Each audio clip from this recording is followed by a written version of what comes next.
he wants to talk about. Some of them real. I think some of you are trolling us out there. But we will answer your tweets anyway as we get ready to watch Elvish Rally do battle here against Jeskai Dragons.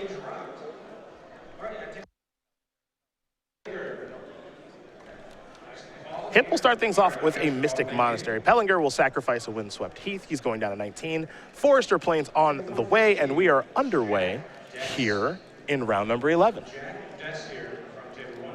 There's some setup on Ryan's side. Remember, for counter magic in the main for Ryan, it's very sparse, just 2 copies of Ojutai's Command. Because of that, I would expect Ethan to be a favorite here as he's setting up higher synergy plays. It's an Elvish Visionary. That'll resolve. Card will be drawn. We're going to head back Hipp's way. Hipp with a Mystic Monastery. Pass the turn back. It's a very slow start here for Ryan. Poellinger will come across for 1. This deck fits into the style deck which Poellinger generally plays. Likes to play proactive style strategies. Big fan of, say, mono blue last season as well. Magma Spray will take care of Elvish Visionary. So Dwynen's Elite will not bring an elf along with it. It'll just be a 2/2. Sandstep Citadel for Poellinger. He'll pass the turn back. Hipp with a Temple of Triumph. He has to pass the turn back too. So no Soulfire Grandmaster, no Jace, no Mantis Rider here for Ryan. Super slow start. Yeah, slow starts from both sides. Now, from the rally deck, that may be okay. He's just setting up critical mass. There's an attack for 2. Shaman of the Pack. Looks like that's going to resolve and drain for 2. Poellinger will follow up with Sandstep Citadel, and that'll be the turn. Maybe just playing a fair game here. Well, I don't think he wants to now, given that there's a Thunderbreak region out there, but that's what Pellinger's draw has coughed up. Looks like Llanowar will waste the draw. Looks like a one-of copy of Nissa, Vastwood Seer in Ethan's hand. Some other one-ofs in his deck has 1 Sidisi Undead Vizier that helps him find a lot of singleton targets, be it Nissa, Reclamation Sage, Murderous Cut. I'm very excited about that card for rotation. Undead Vizier? Yeah, I think it's going to be quite good. A lot of things to sacrifice. I think in combination with Hangerback Walker, that's an obvious combo, but I think that's going to be working its way into things. And truth be told, I mean, it's a relevant body too, that 4/6 with Death Touch. Oh, absolutely. It's great. Sizes up great against Siege Rhino. Yeah. It feels like the format's going to slow down. It also feels like, you know, a card that you can splash, which is a weird thing to say, but again, with what the mana's going to look like, you can basically do anything. Here's Shaman of the Pack yet again. That'll resolve. This time it'll be for 3. Yeah, Hipp down to 12. Looks like remaining cards in Ethan's hand, he has a Court of Calling, a Rally the Ancestors, and a Nissa. You can call up another Shaman. He doesn't have a sacrifice outlet, but what is the line that's available to him is if he gets another Shaman of the Pack in play, he can actually just start suiciding his creatures into Thunderbreak Regent and then eventually rallying the Ancestors. And that'll be a huge hit. I'm a little surprised. I imagine he'll start doing it this turn. Start making those attacks? Yeah, you get 5 damage, you get them in the graveyard. It will really turn on that Rally the Ancestors. You can just play a tap land, Chord. Well, Poellinger's got a lot of options in hand. He's got the Sidisi in the grip. He has Nissa. Looks like he's going to start by deploying that. Trigger, going to search up a forest. 1 land away from flipping it. Yeah, that's great. He may not even have to rally the Ancestors here. Of course, you have Crewfix rotating out. I think it's very obvious that this is going to see some play. No, you can't search up battle lands with it. You can only search up basic forest, but I think that's still just fine. I think that this is still going to be quite good. There is the forest that Poellinger searched up, and now he'll just pass the turn back. Court of Calling at the ready. Yeah, so Chord's at the ready. He can do it for 4. That could find Siege Rhino, Shaman of the Pack, Reclamation Sage. So this is another option. I was saying before, I thought he might try to suicide his team into a rally. While that works, getting just simply cording up more creatures also seems pretty reasonable. So if he cords up Siege Rhino, for example, big fan of that. Or here's Soulfire Grandmaster. This is a card that is of some concern. It can gain Ryan a lot of life. If Ethan sets up a good enough rally turn, I doubt it can pull Ryan out of range of a good rally. Looks like it's time for Court of Calling. It's going to be for 3. Yeah, just for 3. It looks like he's going to go grab another Shaman of the Pack. And he will, so this one's going to be for a healthy amount too. That's 5. I'll put Ryan down to 6. Yeah, Hipp is in some real trouble here. Right. If he has the issue is if he has cards like Ojutai's Command, he can't actually do that to Court of Calling. Mentioned no counter magic in the main deck. When Hipp is playing fair magic here. You know, Thunderbreak Regent's a pretty fair card. It's a good rate, but what you see is what you get. The fact that Ethan's cards scale with each other, things like Shaman of the Pack, makes his deck a lot more powerful when neither player is interacting. Ethan does have land number 7 if you'd like to flip Nissa. Does seem difficult to pass that up. Yeah, absolutely. A lot of options available. Has lands and rally. It might even be DC Undead Vizier here. Yeah, it looks like it is. See if that one resolves. Does Ryan have a command for it? With it on the stack, it's going to use Valor Stance, yeah. So note, the exploit trigger only says you may, when it exploits a creature is when it triggers. So if you actually remove the Sidisi before he gets a chance to exploit, then Ethan won't get to use the ability No tutor. Temple, you'll get a scry and then a flip. Yeah. This is a game that's going Ethan's way. I think he could have won it faster here, but it does look like he'll end up getting it. This Nissa flip is going to be hard for Ryan to deal with. Ryan's priced into blocking here. I do like that the Elemental is going to be made, and then we can see a lethal attack maybe next turn. Right.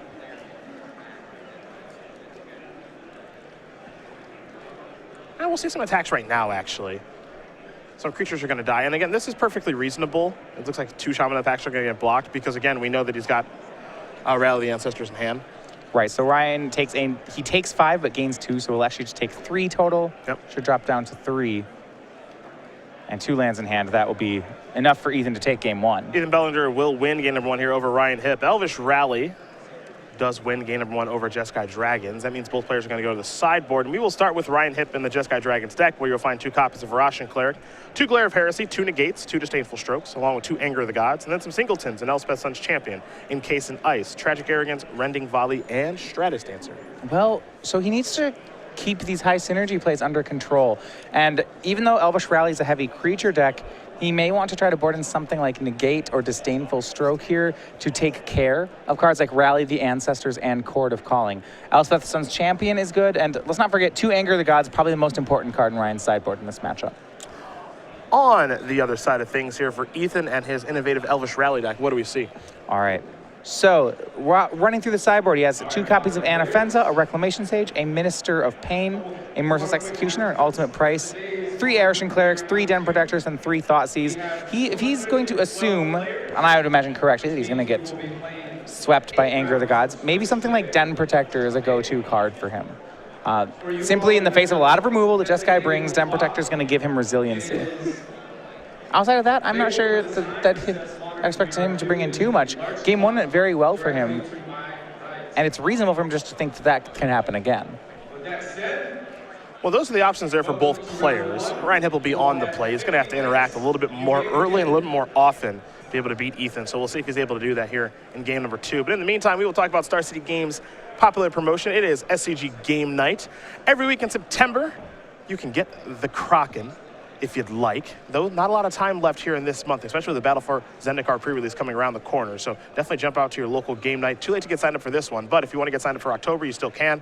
You can get the Hippo, and then in November, we've got Otter von Bismarck. It is, of course, the Otter. StarCityGames.com/game night for more information, or just contact your organized play representative with Star City Games to get signed up for this very popular promotion. We do want to thank you guys for making it so popular, because we love doing it as long as you guys love playing at it, and clearly you do. So Rally the Ancestors. We think this has got a future? Well, it's going to be interesting. And kind of fortunate, there are some good cards in Battle for Zendikar for a Rally deck. So yeah, I don't think we've seen the last of Rally. I'm kind of, it's such a great like deck building exercise, right? About all the different things you can do with this deck. And I feel like it's not even all the way done being explored. I think that, Ray Todic wins the Open Series in Richmond a little over a month ago, and that really put the deck on the map for the Pro Tour. And while Mono Red did end up winning the Pro Tour, I think a lot of people were giving that Rally deck that Ray won the Open Series with, a real try, and we saw some players even play to some success at the Pro Tour. And then we kind of stopped there. Right. What I'm really excited about is, if you look at one of the mechanics from Battle for Zendikar, the ally mechanic. Okay. That is asking to be Rally the Ancestor. Remember, each ally triggers off an ally coming into play. So if you just can rally 4 allies, there's a lot of real swingy things you can do. Yeah, I feel like there's probably something there. Just because Rally the Ancestors is so powerful, like right now we're combining with Nantuko Husk and Sacrifice effects and kind of going that route, but that's not the only way that you have to go with the deck. Now, I'm not saying it's easy to build, but one thing we know for sure, you can be a lot of colors. You can be a lot of colors. That part's not hard. Now, for the Nantuko Husk version, remember, Mogus's Marauder does get lost after this set. Very true. So you don't have haste in that regard. Now, there is an ally card that gives your allies haste. Not to mention the one that I'm very excited about, there's a new Blood Artist variant in the next set. Yeah, we're going to talk about that one at the conclusion of the round. That one's big. Yeah, a lot of people very interested in that new effect. Now, it's not quite Blood Artist because Blood Artist triggered off of both players' stuff. Right. This one only triggers off of yours. Now, that said, you can still abuse that style of effect quite a bit. Yeah, so Blood Artist was one of those cards that when it was first printed was inconspicuous, and I think it took a long time for us to realize as a community that that effect was very powerful. Once we finally got there, that sees play in Modern. It was one of the, I don't want to say it's the glue that held like the Aristocrats decks together, but it was very important. It was close to being that card. And I always remember, when someone would start off, like a Doom Traveler and a Blood Artist, and it really it was like a 1/1 into an 0/1. It's like, no, that's a real start. My deck's doing what it's supposed to right now. You didn't want to kill the Blood Artist because it's an 0/1, it can't even attack, but it would just kind of sit there, and it would cause some problems. I mean, then they get a second Blood Artist in play, and then the game's over. Yeah. Yeah, that would happen a lot. That would happen a lot. So there is that new Blood Artist effect. I know some other players on the Twitter sphere curious about Beastcaller Savant, the new Elf Shaman ally that provides mana but can only be spent on creatures. So we'll be talking about a bunch of Battle for Zendikar cards here this weekend. You guys just let us know at home what you want to hear about. There's a lot of layers to peel back on this set. The mana is going to be really difficult. And, it's just different this set than anything we've ever really seen. Some of the cards jump out to you with how powerful they are, like the Planeswalkers, but a lot of them don't. So a lot of work to be done as far as deck building is concerned. What I think is interesting is we can do these synergistic game plans again, because really, Thoughtseized leaving the format is that important. Yeah, no, I definitely agree with you. The discard is just worse overall now. Yeah. Before, if you try to build these decks around allies, even with Elvish Rally, there's a problem of, they Thoughtseize your Rally the Ancestors, and then, well, your hand's kind of just a bunch of creatures. Soulfire Grandmaster is where Hipp starts. For Ethan, he's got a Dwaren's Elite, now an Elf, and an Elvish Mystic. So it's a good start for the Elvish Rally deck.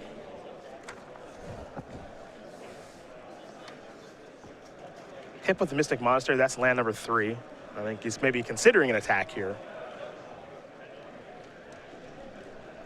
We'll see if he actually wants to come into the red zone or not.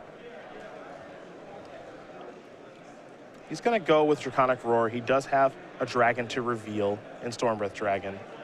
This will allow Ryan to gain a whole bunch of life, 6 of it, and with the attack, let's make it 2 more. Wow. Pretty good turn. That combination of Draconic Roar and Soulfire Grandmaster is so powerful. So let's see what's next here for Poellinger, because really, even though that turn's impressive by Ryan, all Ethan lost was just a 2/2. Yeah, I mean, Ryan went to 28. That's inconvenient, though. If the rally, it depends. The rally deck in the Elvish Rally has a couple ways to win. Sometimes it wins with big rally turns. If that's the case, this high life total from Ryan won't be as relevant. Sometimes it chip shots its way to 20 with cards, I guess, like this Siege Rhino, and that can be more problematic. Now, I don't care what kind of Jeskai deck you are. Jeskai Aggro, Jeskai Control, Jeskai Dragons. Jeskai always has trouble with Siege Rhino. It's going to have to find an answer. 5 toughness gets around it nearly all the removal that the deck brings. Here's another Soulfire Grandmaster. Thoughtseize the draw here for Poellinger. Big draw right on time. Stormbreath Dragon is in wait. Ethan knows that from the Draconic Roar, and he's going to get that just before Ryan can cast it. There's the grip. A Disdainful Stroke, a little late to the party for the Siege Rhino. Stormbreath Dragon, and then a Flooded Strand. So I wouldn't be surprised to see a Stormbreath Dragon hit the bin. Then you just try to play around the Disdainful Stroke as best you can. Yeah, Stormbreath is the obvious card to hit. Now, if Ethan has a Court of Calling in hand, he may want to try to take Disdainful Stroke. But my guess is he'll still go for the dragon, even with that large payoff card.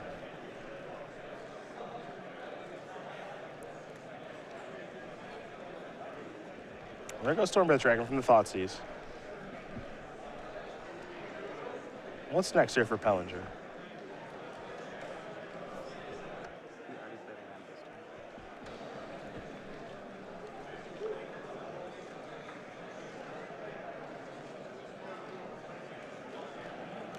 Time for Rhino beats. No good blocks here for Hipp, so he'll take 4. I would assume that means Ethan has a blocker. Doesn't actually want to swing that if Brian can counterattack with 2 lifelinkers. Well, he sort of has a blocker there in Shaman of the Pack. He can trade if he wants to, and maybe he'd prefer for Shaman of the Pack to trade and be in the graveyard since he has a Rally of the Ancestors deck. Ryan looks like he might have replaced his threat by getting a copy of Mantis Rider. Quickly sacrificing a Flood Strand here.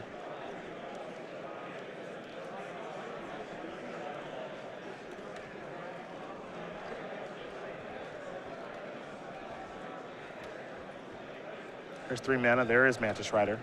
Disdainful Stroke at the ready still as well. Yep. And yeah, I like an attack with everybody. Get in there. Ethan's at 14. He can't. If he takes all this, it's a 2-turn clock. He's not well equipped to deal with Mantis Rider. Now, I believe he'll trade a Shaman for 1 Soulfire Grandmaster. What's interesting to me is whether or not he trades all the Elves for the other one. And yeah, just trade boards across. Okay. So 20-11, Ryan's leading in the race. Siege Rhino does damage more quickly than Mantis Rider, but Ryan is ahead at the moment.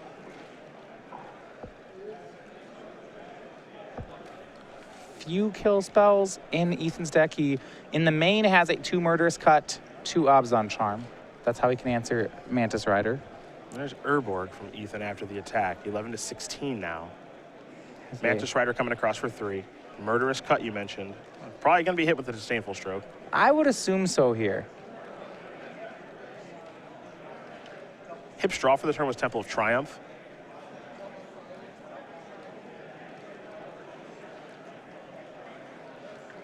If Ryan doesn't Disdainful, yeah, I don't see how he would really win without Disdainful Stroking this. It would take some timely top decks, that's for sure. So there's the attack for 3. There's the Temple. Time for Hipp to scry. That top card is going to make him think a little bit.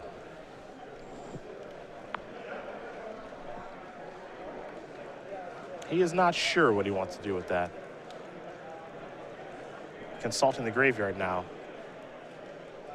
Makes you think maybe it might be something like Dig Through Time. Perhaps a card like Ojutai's Command right now. But Ryan very unsure of himself at this point. Seems like it'd be a crucial decision. The most fun part is we don't know what it is either. Right. But we're going to find out because that's going to be his draw. Yeah. See if Ethan has options. Well, that's the easiest one. Yeah. He only has single white, so it's possible he's sitting on something like Rally the Ancestors. Haven of the Spirit Dragon was the top card. That seems like an excellent card to keep on top. Yeah. And Ryan's thought I'm certainly a fan of scrying that one to the top. There's a Stormbreath Dragon in the graveyard. Sure is. Rhino coming across for 4 more. And there is a Siege Rhino, which conveniently puts him at 8, and Stormbreath only does 7 with Mantis Rider. And now it's 8-5. Wow, Ryan's going to be a point short as it stands. So maybe that Stormbreath Dragon's going to be on defense now. Oh, boy. You look at the shakers and Ryan drawing another copy of Stormbreath for the turn. Well, he might be okay still. You play Stormbreath. You don't get to attack with it. You just hang back on defense. You still get to attack with Mantis Rider, of course. Yeah, and then you can win on the next turn because it's pro-white. Mm-hmm. You could leave the whole team back for blocks, actually. Well, I mean, Mantis Rider has Vigilance, so that's going to stay back. Free. And then Stormbreath Dragon just shouldn't attack because there's no reason to. Just don't miss your free 3 points, that's all. Right. There you go. The second Stormbreath actually, while it looks awkward, it's actually a pretty good draw here. Yeah. Now, the big question is, what's Ethan's draw? If Ethan draws a removal spell for Stormbreath Dragon, this game is over. Not over, but it's close. Oh, certainly over. Oh, no, you're right. Oh, it's just gone. Trampled. Yeah, it tramples.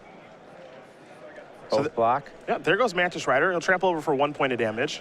That Stormbreath Dragon should not die because Siege Rhino's a 4/5, so we'll fix that. I don't think it's going to matter here if Ryan casts another Stormbreath to win.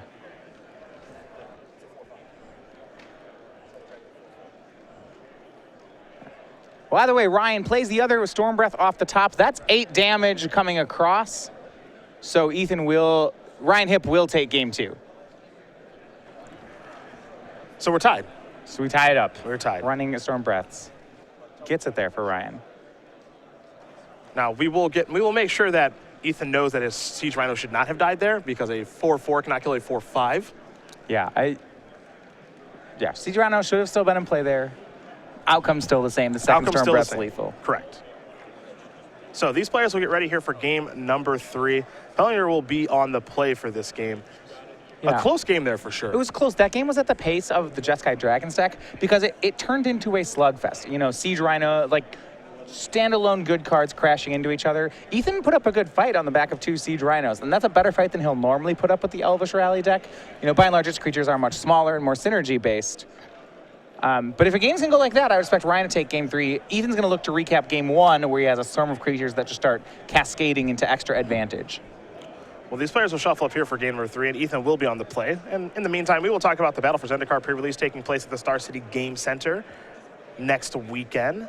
Now, everyone's got a pre-release next weekend, but Star City Games is going to blow it out a little bit with this awesome playmat, the Battle for Zendikar playmat. You come, you play in some events, you can get this thing. Now, if you guys are familiar with this promotion, if you can't make it out to Roanoke, Virginia, we completely understand and still want to get this playmat. So on Monday morning, any that we do have left over, we will place on the website. They'll be available for purchase. So make sure you run to the website Monday morning because they do go very quickly, and this one is very popular. So September 26th through the 27th is the pre-release. That's next weekend. If you can't attend Star City Games pre-release at the Star City Game Center, go attend your own, have some fun with these fantastic new cards, crack some expeditions, make yourself rich, and then go buy that playmat Monday morning at StarCityGames.com.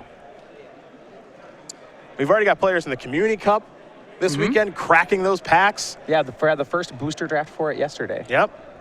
And I know what everyone's thinking. I'm going to crack one of those insane, beautiful-looking lands because that's what I'm looking to do. I do love the promotions that they have with Zendikar. The first one where you could crack some power and no one knew that was going to happen. They did a great job of keeping that a secret. Now this one with these awesome lands makes Magic and opening packs a lot of fun. Which one are you going to open? Well, my favorite fetch. Well, so the Misty Rainforest is gorgeous. Right. It's like too nice, actually. You couldn't put it in your deck? I don't think I would actually play with it if I opened one. I'm not kidding. And like I like playing with like really nice cards, really nice decks, and I've played like all foil decks in tournaments and stuff. But if I opened the Misty Rainforest, I would not play with it. I would just sleeve it up and leave it in my house, and that's it. This is the one that's blown like everyone away. And not to say that they aren't all nice, because they are, but I think this is just far and away the best one. It's good colors too. Yeah, you like blue and green. Oh, yeah. Yeah. Combo colors. Sure. Simic. One of my favorite. It's weird because like I don't know how many people have a favorite fetch land, but I think that Misty Rainforest is most people's favorite fetch land. Like, I don't know whose I don't know whose favorite fetch land is Bloodstained Mire. You know, I don't think that's the case. Misty Rainforest is just so cool. Delta's really nice too. There are a lot of really nice ones. The Flooded Strand is really nice. Art-wise, I really like the Polluted Delta. Yeah? Yeah. The Flooded Strand's got a lot going on. You know what it is? The blue ones are all the best ones. Yeah, the blue ones are the best ones. I mean, they all just fetch islands, right? Yeah, the blue ones are the best ones. That's just how this always works, because blue's the best. It's not really fair, but it's just true. Tarn's not bad. No, I mean, right now, Scalding Tarn probably the fetch land that sees the most play. Yep. Across all formats, I think. Yeah. I don't know. Certainly in Modern. Yeah, I don't know what Vintage looks like, but I know that, in Modern and in Legacy, Scalding Tarn's seeing a ton of play. If Ryan Hipp could play Scalding Tarn in his deck, he probably would. I would assume so. Forest is where Poellinger's going to start things. Both players keeping their 7. We'll see what's next here for Hipp.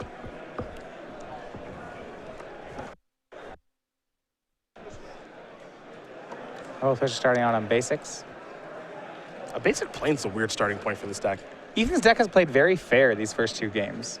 Yeah, we haven't seen like the combo aspect, right? Like he's Right. just played kind of like a weird Obzon deck. Yeah, he just played value creatures. Hit, you know, his Shaman of the Packs have been good, but not great. Just been extra siege rhinos. Yeah. There's Elvish Visionary. Time to draw. Pass the turn back after that. Shaman of the Pack was the draw. Actually, excuse me, Anafenza looks to be the draw. Elvish Rally putting up good numbers this weekend. We'll get into the full metagame breakdown after the round, but 3 copies of it making it into day 2. Ryan Hipp, the only Jeskai Dragons player. Like it. Like this attack too. 1-1 into an 0-2. Every time. Every time. There's no way Ryan doesn't block this. What is he possibly playing? Gather around? courage. I accept, right? I mean, if he wants to spend a... Yeah. Like, he thought about it for a while. All right. I love Ethan's attack there. All you right. got to let him know. I don't know. I'm not afraid to attack. I know this probably isn't going to work, but I'm coming in here. Maybe I get a free point in on you.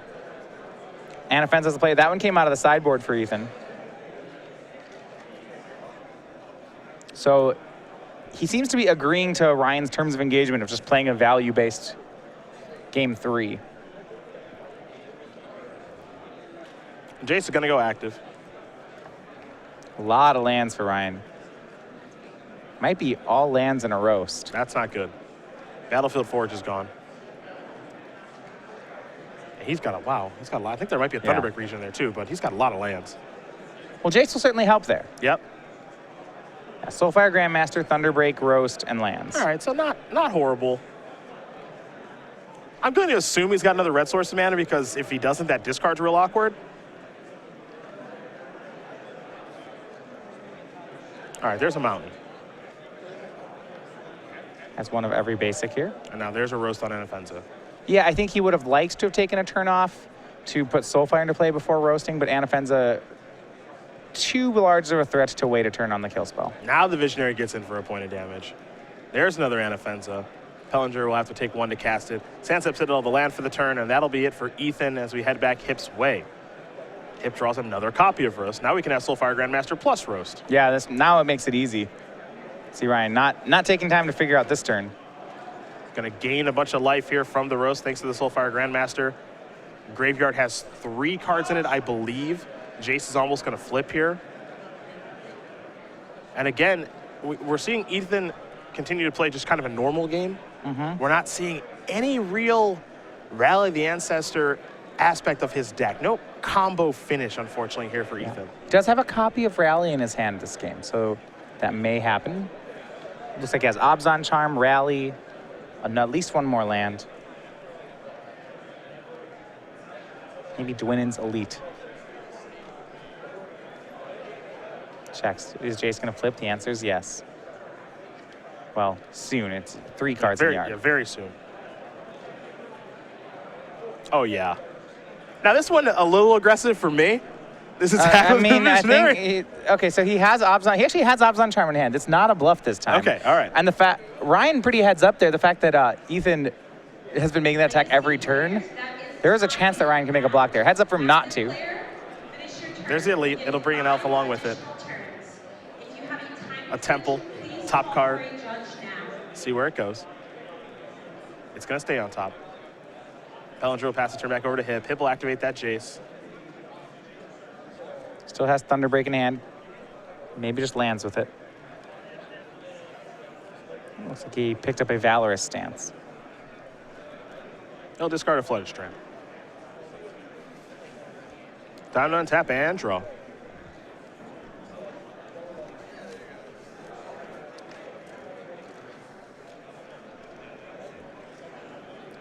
Getting close to the point where that Flooded Strand may not have been live.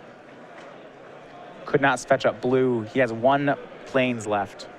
Wondering why he would discard it there. There goes the Temple. Jace is flipping. Maybe plussing, could flashback Roast, continue to go after Ethan's creatures. Gain 5 more. Yep. Looks like a -2 the Dwinen's Elite. Maybe make a dragon. Jace has been the unsung hero this game. 3 loots plus some Planeswalker abilities that's helped to keep Ethan's aggro plan at bay. And this is going to be a real surprise. Jace is really good. Yeah. A true shock to the system. But it has been dominant this game. A couple of activations to smooth out the draw. Now it's flipped. Now it's plussed up to 6, slowing down creatures. It can flashback roast. It's looking dominant here. So it'll be interesting to see how Ethan wants to play his game. His remaining cards in hand are a land, a Court of Calling, and a Rally the Ancestors. So he's got a lot of game right now. Can't kill the Jace. He could put the Jace down to 2, which means it wouldn't be able to flash anything back. That seems pretty relevant. Now, Ethan has taken a lot of incremental damage here. Well, with Jace plussing last turn and giving something -2/-0, I believe the Diamond's Elite. Not going to be able to get a lot of work done on that. So we just see Ethan kind of just hold steady. Additionally, he's got that Court of Calling in hand. Yeah, I'm a little surprised if he wanted to Court that he wouldn't just do it main phase to try to play on some counter magic. I don't think there's too much value here to be doing it on Ryan's turn. I mean, it's definitely risky. If he does run into, a card like Negate, not good. Not right. good. He's just got to watch for his life total. Jace is going to slow down the Elite. Mantis Rider will come across for 3. All right. Okay. So last turn the attack would not have been for 4 anyway. It would have been for 2. Yeah, because of the Jace. Yeah, because of the Jace activation. Looks like he's going to go for Shaman in the pack, which would be for 4 here. Yeah. But Hipp has so much life to work with.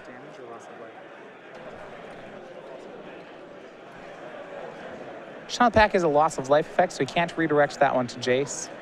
But it will put Ryan down to 21.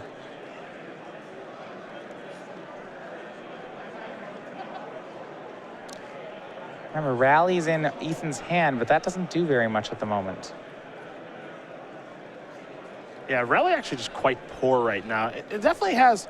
So this is, it's like a deck it's like more of an Obzon deck that has elves, and then Rally is kind of incidental. Like Matthew Tickle's deck is a Rally deck. Every time Tickle has Rally in his hand, his deck's amazing. I don't know if that's true of Ethan's. Yeah.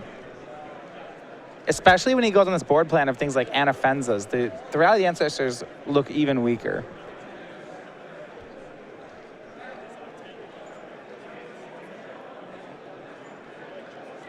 The deck has looked anemic this game. If he was able to keep one of those Anafenzas, life would have been okay, but Hipp's deck is actually pretty well situated against Anafenza with Roast and with Valorous Stance. So he's actually doing quite well against that card.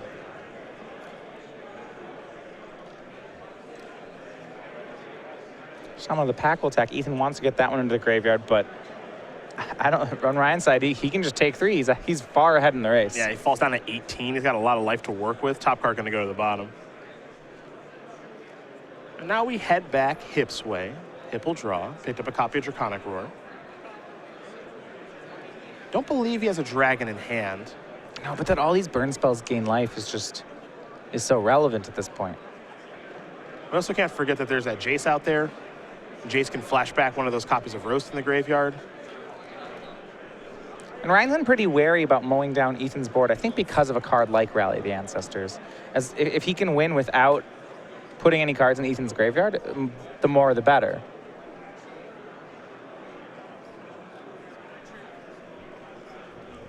If Ryan hits a 6th land, he can start using Soulfire Grandmaster plus Draconic Roar. He's got a lot of options available. Ethan will draw. He needs some help here. If things stay the way that they are right now, Hipp's going to win. It's pretty straightforward. Got a Jace working away. He's got a Mantis Rider that Ethan can't answer. He's able to use kill spells to pick apart Ethan's post-board plan. And at the end of the day, what's just been happening is we see 3/2s and 2/2s, some uncommons face off against Mantis Riders and Jaces, and it's just not a fair fight. Yep. Mantis Rider's going to block the Elite. Shaman of the pack will come across. Only get to deal 1. And Poellinger will just pass the turn back yet again.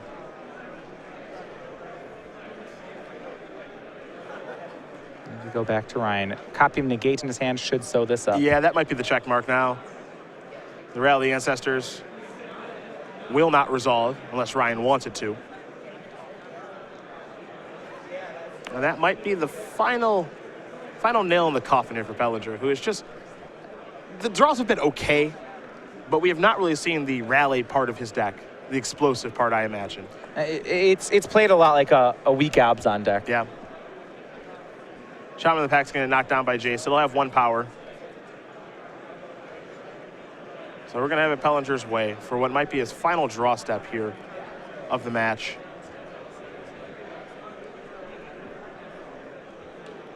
Yeah, I don't know if there's a draw that he has that can get around the negate in Ryan's hand. He doesn't have kill spells for Mantis Rider. He has 3 left in the deck. Ryan has a negate for it. The Mantis Rider should be lethal. Yep.